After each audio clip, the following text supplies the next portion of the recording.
और ये दर्शाता है कि राजनीति में जीत के लिए राजनेता किस हद तक नीचे जा सकते हैं। उनकी छवि एक बहुत ही पेशेवर अपराधी की छवि रही है। कैबिनेट मिनिस्टर इस तरीके से एक दुर्दांत अपराधी को डिफेंड कर रहे हैं, लेकिन पुलिस ने साफ तौर पर कह दिया हम इनका रिमांड नहीं लेंगे और सीधे जेल चलेंगे। नीतीश कुमार और उनके साथ के लोग किस तरीके से जीतने के लिए कुछ भी करने के लिए आमादा है। ये प्रधानमंत्री नरेंद्र मोदी की भी परीक्षा है और नीतीश कुमार की भी परीक्षा है। अगर वो सुशासन बाबू हैं तो इस तरीके की बयानबाजी करने वाले व्यक्ति के खिलाफ फौरन कार्रवाई होनी चाहिए। और इसमें एक रहस्यमय चुप्पी जनता दल यूनाइटेड के नेताओं में साफ दिखाई पड़ रही है।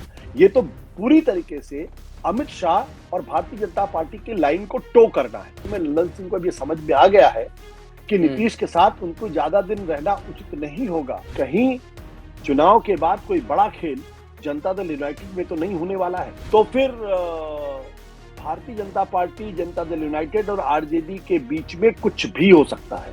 बीजेपी के बादशाह पर कहीं तो इक्का मारने की कोशिश कर रहे होंगे वो।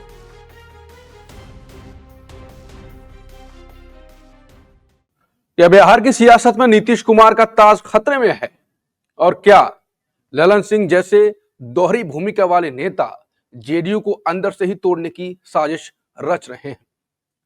हमेशा की भाषा बोलते हुए ललन सिंह ने नीतीश कुमार को सीएम फेज घोषित करने पर भी खेल खेला।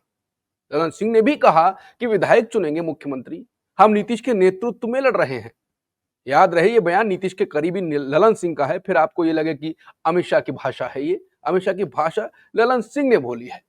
इसके अलावा बीजेपी की भाषा बोलते हुए ही ललन सिंह ने वोटर्स को धमकी भी दी और कहा कुछ विरोधी नेताओं को घर से निकलने मत दीजिएगा, उन्हें घर में ही पैक कर दीजिएगा। अगर बहुत हाथ पैर जोड़े तो अपने साथ ले जाकर सिर्फ वोट डलवा दीजिए, फिर घर बैठा दीजिए। नेता तो चुनाव के दिन उनका घर से निकले मत ही हो, उनका घरे में पैक कर दीजिए।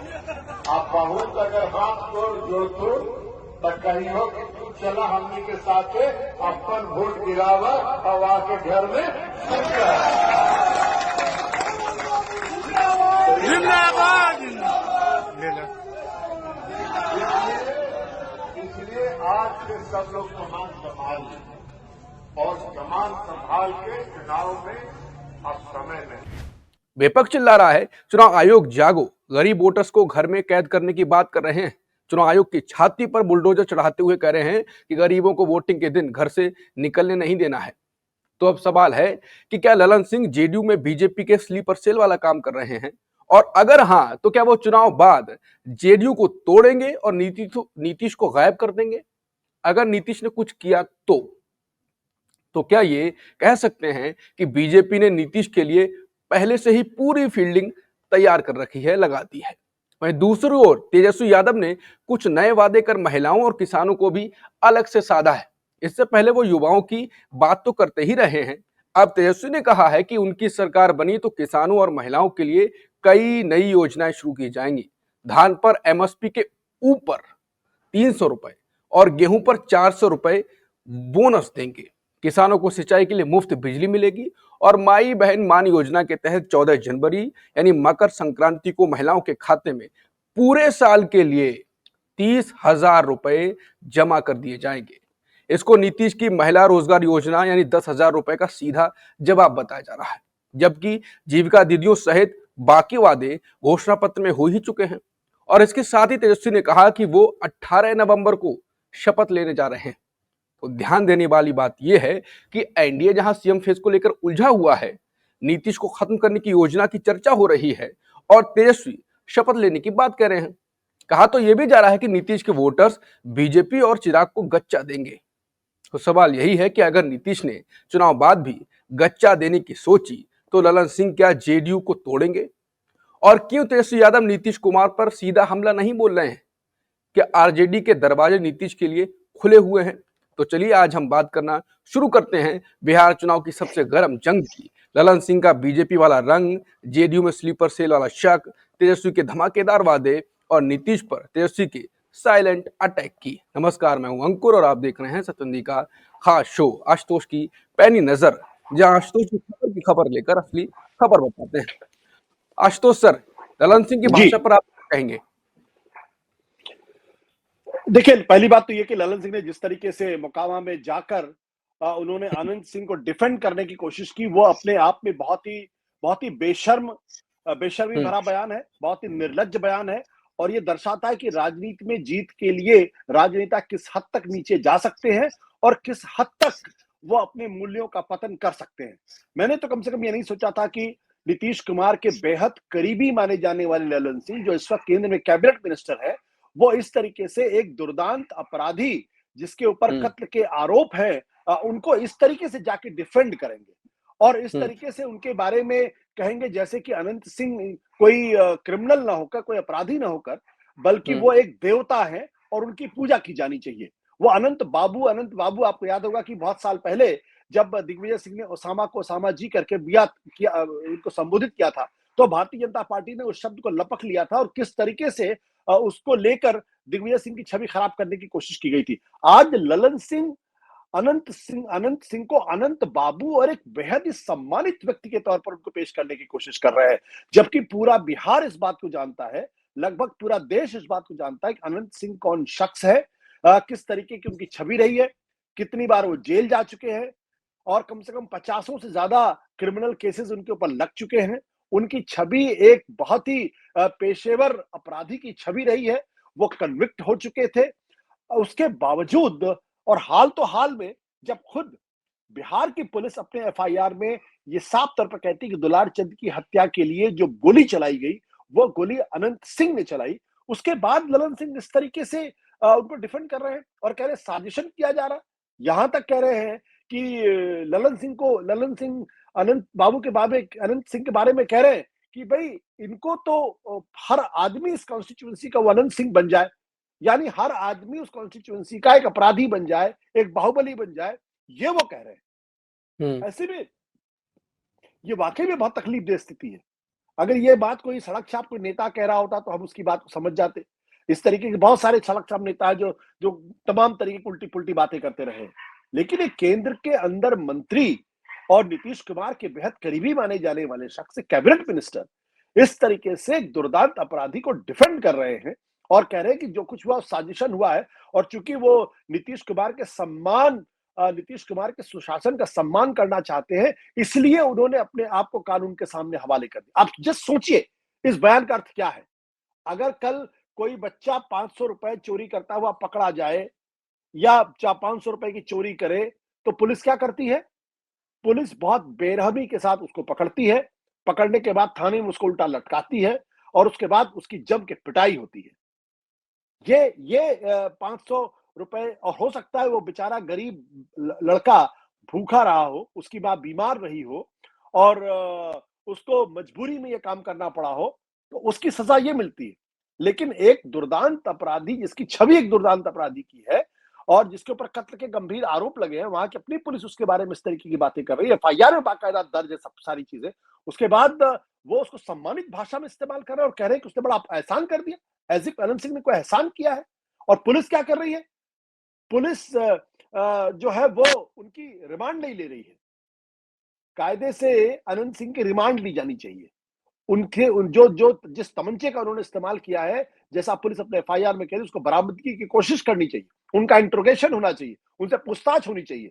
लेकिन पुलिस ने साफ तौर पर कह दिया कि हम इनका रिमांड नहीं लेंगे और सीधे जेल चलेंगे। तो ये बहुत ही दुखद स्थिति है और ये दर्शाता है कि नीतीश कुमार और उनके साथ के लोग किस तरीके से जीतने के लिए कुछ भी करने के लिए आमादा है। नीतीश कुमार के साथ के लोग जीतने के लिए कर रहे हैं या किसी और काम के लिए, जीत तो है उसका एक मकसद, साफ साफ बात है। लेकिन नीतीश कुमार को सीएम फेस बनाने के लिए अमित शाह की भाषा क्यों बोले हैं ललन सिंह? कोई उनका कोई करीबी होगा तब भी उनके बेटे हैं, बाकी यहाँ तक कि केसी त्यागी भी ये बात कहते हैं कि सीएम फेस वाली बात, लेकिन ये तो सीधे अमित शाह की भाषा बोल के आगे निकल गए। अंकुर, इसमें एक चीज और मैं जोड़ना चाहूंगा। मुझे लगता है कि ये प्रधानमंत्री नरेंद्र मोदी की भी परीक्षा है और नीतीश कुमार की भी परीक्षा है। उनको इस बात पब्लिकली आके एक्सेप्ट करनी चाहिए और इसको पब्लिकली क्लैरिफाई करनी चाहिए। क्या वो ललन सिंह के बयान के साथ खड़े हुए हैं? क्या उनके सहमति से ललन सिंह मोकामा में जाकर इस तरीके से अनंत सिंह को डिफेंड कर रहे हैं? और क्या वो पूरे लोगों को कह रहे हैं कि आप लोग जो है वो निकलने मत दीजिए किसी को वोट करने के लिए? क्या इस तरीके की भाषा के साथ नीतीश कुमार हैं? अगर वो सुशासन बाबू हैं तो इस तरीके की बयानबाजी करने वाले व्यक्ति के खिलाफ फौरन कार्रवाई होनी चाहिए। चुनाव आयोग ने इस पर चुप नहीं रह सकता, ना उसको चुप रहना चाहिए, लेकिन चुनाव आयोग ने अब तक उनके बयान का कोई कॉग्निजेंस नहीं लिया, किसी तरीके की कोई कार्रवाई दिखाई नहीं पड़ रही। खुद नरेंद्र मोदी साहब को तय करना चाहिए कि क्या ऐसे व्यक्ति को अपनी कैबिनेट में रखना चाहेंगे वो, जो इस तरीके से एक अपराधी को डिफेंड कर रहा हो, खुलेआम डिफेंड कर रहा हो, और वो भी आशुतोष सर, जी आशुतोष सर, आप बात अच्छी कर रहे हैं कि क्या मोदी को ऐसे कैबिनेट में रखना चाहिए, नहीं रखना चाहिए। कितने बीजेपी के नेता रहे हैं, कितने अजीब से आरोप लगे हैं, बिल्कुल शर्मनाक आरोप लगे हैं, रेप तक के आरोप लगे हैं, फिर भी उनको डिफेंड किया गया, एंड तक डिफेंड किया गया। तो मंत्री रहेंगे नहीं रहेंगे ये तो बहुत बड़ी बात है। लेकिन जेडीयू की बात, नीतीश कुमार को गच्चा देने की कोशिश क्या ये कर रहे हैं? क्योंकि अगर अगर नीतीश को की फील्डिंग सेट तो है, उनको सीएम फेस नहीं बना रहे हैं, उनका नाम का ऐलान नहीं करना है, कितना भी कुछ हो जाए तब भी नहीं करना है। नीतीश रोड शो में भी पीएम मोदी के नहीं गए, उससे पहले भी नहीं गए थे, और बाकी घोषणा पत्र में आपने देखा ही नीतीश के अलग तेवर हैं, लेकिन फिर भी घोषित नहीं किया जा रहा है। तो क्या उन्हें ऐसा लगता है कि ललन सिंह जैसे जो लोग हैं उनको हम बाद में नीतीश अगर गच्चा देंगे तो हम इनको गच्चा दे देंगे, ऐसा हो सकता है क्या? देखिए अंकुर, इसमें एक रहस्यमय चुप्पी जनता दल यूनाइटेड के नेताओं में साफ दिखाई पड़ रही है। कायदे से ये आवाज जनता दल यूनाइटेड की तरफ से होनी चाहिए कि नीतीश कुमार को मुख्यमंत्री के चेहरे के तौर पर पेश किया जाए, लेकिन भारतीय जनता पार्टी पूरे गठबंधन को डिक्टेट कर रही है, और वो साफ तौर पर कह रही है कि चुनाव तो हम नीतीश कुमार के नेतृत्व में लड़ रहे हैं, लेकिन अगर जीत की स्थिति बनी तो विधायक ये तय करेंगे कि अगला मुख्यमंत्री कौन होगा। यानी सीधे सीधे नीतीश कुमार की दावेदारी पर एक बड़ा प्रश्न चिन्ह। ये बात बीजेपी के नेता कहे तो समझ में आती है, लेकिन अगर इस पर जनता दल यूनाइटेड के नेता चुप हैं तो फिर यह बहुत रहस्यमय स्थिति पैदा हो जाती। ऐसे में ललन सिंह का यह बयान आना कि उनका यह कहना कि विधायक ही तय करेंगे अगला मुख्यमंत्री कौन होगा, यह तो पूरी तरीके से अमित शाह और भारतीय जनता पार्टी की लाइन को टो करना है। तो अगर आपके मन में और बिहार के ढेरों लोगों के मन में संदेह पैदा होता है कि ललन सिंह क्या जनता दल यूनाइटेड में रहते हुए भारतीय जनता पार्टी के लिए बैटिंग कर रहे हैं, यह अपने आप में बड़ा सवाल है।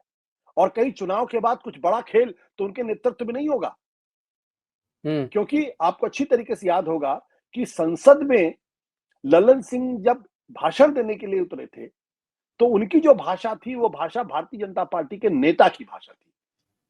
वो उसी जबान में बात कर रहे थे जैसे कोई भारतीय जनता पार्टी का नेता खुल के अपनी कैबिनेट को और अपने प्रधानमंत्री को, अपनी पार्टी को डिफेंड कर रहा हो। उस वक्त भी मेरे मन में ये सवाल पैदा हुआ था और मेरे मन में शक हुआ था कि क्या वाकई में ललन सिंह को अब ये समझ में आ गया है कि नीतीश के साथ उनको ज्यादा दिन रहना उचित नहीं होगा, और अगर उनको आगे के समय में अपनी राजनीति को आगे बढ़ाना है, केंद्र में मंत्री बने रहना है, तो फिर नरेंद्र मोदी की मिजाज पुरसी करनी पड़ेगी। कहीं वो बात अब आगे बढ़ती हुई तो नहीं दिखाई पड़ रही है, क्योंकि मैं ये नहीं मान सकता, क्योंकि ललन सिंह भारतीय जनता माफ करिएगा जनता दल यूनाइटेड के एक जमाने में कार्यकारी अध्यक्ष थे। उनके बारे में कहा जाता था कि वो आरजेडी के बहुत करीब थे, और 2024 के लोकसभा चुनाव के ठीक पहले जब इस तरीके की बातें हुई थी कि दरअसल नीतीश कुमार गठबंधन तोड़ सकते हैं आरजेडी के साथ और इंडिया गठबंधन का साथ छोड़ के वो एनडीए में शामिल हो सकते हैं, बीजेपी के साथ मिलकर सरकार बना सकते हैं। उस वक्त ललन सिंह पार्टी के अध्यक्ष थे जनता दल यूनाइटेड के, और उनको हटा के नीतीश कुमार खुद पार्टी के अध्यक्ष बने थे, क्योंकि उनके मन में यह संदेह था कि ललन सिंह कुछ खेल कर सकते हैं और आरजेडी के साथ जाने को लेकर वो कुछ कोशिश या प्रयास कर सकते हैं। तो ललन सिंह को जनता दल यूनाइटेड में आरजेडी लालू प्रसाद यादव का सहानुभूति रखने वाले लोगों में से माना जाता है। लेकिन मुझे लगता है कि अब ललन सिंह को यह बात समझ में आ गई है कि अगर उनको कैबिनेट मिनिस्टर बने रहना है तो फिर उनको भारतीय जनता पार्टी की लाइन ही टो करनी पड़ेगी, और इसी वजह से वो अमित शाह की लाइन को टो करते हुए दिखाई पड़ रहे हैं और वही भाषा बोल रहे हैं जो दरअसल अमित शाह बोल रहे थे। तो ऐसे में ये संदेह उठना और इन अटकलों को हवा मिलना वाकई में लाजमी है कि कहीं चुनाव के बाद कोई बड़ा खेल जनता दल यूनाइटेड में तो नहीं होने वाला है। अगर जनता दल यूनाइटेड की कुछ सीटें कम आई और भारतीय जनता पार्टी ने अपने स्तर पर सरकार बनाने की कोशिश की और जनता दल यूनाइटेड की तरफ से कुछ संकोच दिखाई पड़ा, तो फिर क्या होगा? लेकिन दूसरी तरफ अटकलें ये भी हैं कि आरजेडी और जेडीयू की कि दरवाजे खुले हुए हैं, ज्यादा अटैक नहीं किया जा रहा है नीतीश कुमार पे, और चुनाव बाद ये भी एक खेल हो सकता है। इसलिए मैं लगातार आपके साथ में कहता रहा हूं कि राजनीति का असली खेल नतीजे आने के बाद पता चलेगा। अगर कहीं खुदा न खास्ता अगर किसी एक गठबंधन को बहुत सारी सीटें मिल गई, चाहे वो महागठबंधन को सीटें मिल जाए, चाहे फिर एनडीए को मिल जाए, तो बात अलग है। लेकिन अगर त्रिशंकु विधानसभा हुई तो फिर भारतीय जनता पार्टी, जनता दल यूनाइटेड और आरजेडी के बीच में कुछ भी हो सकता है। नीतीश कुमार बीजेपी का साथ छोड़ के आरजेडी के साथ जा सकते हैं, क्योंकि आरजेडी और बीजेपी एक दूसरे के साथ कभी नहीं जा सकते। जो एक रास्ता बचता है वो नीतीश कुमार का ही रास्ता बचता है, और नीतीश कुमार की क्रेडिबिलिटी आज की तारीख में 0 है। वो अपनी कुर्सी को बचाने के लिए वो बीजेपी के साथ भी जा सकते हैं और जिनके साथ हैं, और अपनी ही कुर्सी को बचाने के लिए, मुख्यमंत्री बने रहने के लिए वो आरजेडी के साथ भी जा सकते हैं। तो इसलिए नीतीश कुमार क्या रुख अख्तियार करेंगे, उनको इस बात का तो एहसास होगा कि भारतीय जनता पार्टी उनको मुख्यमंत्री के तौर पर नहीं पेश कर रही है, तो उनके पास भी तो कोई रणनीति होगी। कोई बीजेपी के नहले पर कोई तो दहला होगा। बीजेपी के बादशाह पर कहीं तो इक्का मारने की कोशिश कर रहे होंगे वो, कहीं तो उनके पास plan B, plan C, plan D होगा। तो वो चुप है। इसका मतलब ये है कि सब कुछ ठीक नहीं है बीजेपी और जनता दल यूनाइटेड के बीच में। ऐसे में लल्लन सिंह का ये बयान ये शक पैदा करता है कि कहीं जनता दल यूनाइटेड का एक हिस्सा पूरी तरीके से बीजेपी के साथ जाने के फिराक में तो नहीं है। नीतीश की चुप्पी, और ये भी कहा जा रहा है कि चुनाव में जेडीयू के वोटर्स पूरी तरीके से बीजेपी को गच्चा देंगे, पूरी तरीके से साथ नहीं जाएंगे। ये भी हो सकता है, क्योंकि उनके वोटर्स भी तो देख रहे हैं ये सब कुछ। बिल्कुल। मुझे लगता है जो जानकारी मेरे पास उपलब्ध है उसके हिसाब से जो जनता दल यूनाइटेड के समर्थक लोग हैं वो इस बात माफ करें, वो इस बात को लेकर रोष में है कि उनके नेता को मुख्यमंत्री के तौर पर पेश नहीं किया जा रहा। और ये बात बड़े पैमाने पर जो नीतीश कुमार को समर्थन देने वाला जो अति पिछड़ा वर्ग है, या जो अति दलित वर्ग है, या जो महिलाएं हैं, उनके बीच में ये एक चर्चा का विषय है। और अगर इन लोगों ने ये तय कर लिया कि हमारे नेता का अपमान किया जा रहा है, उनको ह्यूमिलिएट किया जा रहा है, उनको जानबूझ के मुख्यमंत्री नहीं बनाया जा रहा और बीजेपी अपना मुख्यमंत्री पेश करना चाहती है, तो वैसे में ये सामाजिक आधार उन सीटों पर जहां भारतीय जनता पार्टी के कैंडिडेट हैं या चिराग पासवान के कैंडिडेट हैं, उनके पक्ष में वोट ना भी कर सकता है। ये भी एक स्थिति है जिसके बारे में सोचना चाहिए। और अगर ऐसा होगा तो भारतीय जनता पार्टी और उनके गठबंधन के साथियों के लिए एक नई तरीके की का तनाव और नए तरीके की दिक्कत शुरू हो जाएगी। अब तेजस्वी पे आखिरी सवाल। तेजस्वी यादव ने बहुत वादे किए युवाओं को जोड़ने के लिए। ऐसे सर्वे भी आ रहे हैं जहां युवा तेजस्वी यादव के साथ तो एनडीए से ज्यादा हैं, अगर टोटल युवाओं की बात करें। लेकिन अगर सवर्ण युवाओं की बात करें तो वो एनडीए के ज्यादा साथ हैं, लेकिन ज्यादा युवा महागठबंधन के साथ हैं, तेजस्वी के साथ हैं। लेकिन महिलाएं अभी भी थोड़ा कम दिखाई दे रही हैं। तो तेजस्वी यादव ने अब जो वादा किया है कि मकर संक्रांति में 30,000 रुपए डाले जाएंगे और किसानों के लिए एमएसपी के ऊपर इतने रुपए दिए जाएंगे, इस वादे को कैसे देखते हैं आप? ये निश्चित तौर पर जो नीतीश कुमार ने जिस तरीके से 10,000 रुपए लोगों महिलाओं के खातों में डालने की बात की है, तो उसका एक असर तो दिखाई पड़ रहा है और ये एक बड़ा कारगर उपाय है। आपने देखा मध्य प्रदेश के अंदर, महाराष्ट्र के अंदर, हरियाणा के अंदर, हर जगह ये उपाय बहुत कारगर साबित हुआ है। तो वैसे में उनके मन में डर होगा कि कहीं 10,000 की जो स्कीम की जो घोषणा नीतीश कुमार ने की है, उसकी वजह से बहुत सारे वो लोग जो आरजेडी या महागठबंधन को वोट करना चाहते थे, या वो महिलाएं जो वोट करना चाहती थी, वो कहीं फिर से एक बार जनता दल यूनाइटेड की तरफ मुख ना कर ले।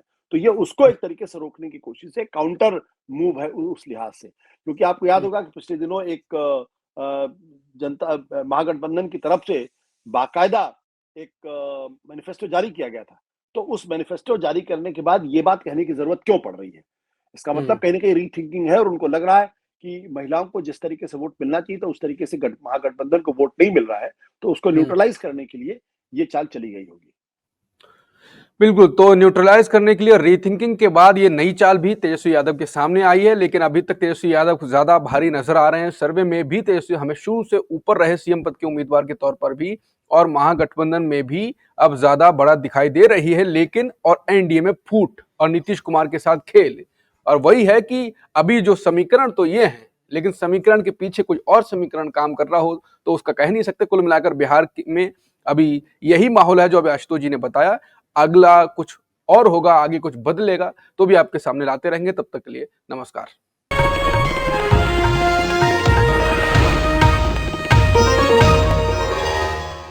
Copyright disclaimer under Section 107 of the Copyright Act 1976. Allowance is made for fair use for purposes such as criticism, comment, news reporting, scholarship, and research. Fair use is a use permitted by copyright statute that might otherwise be infringing.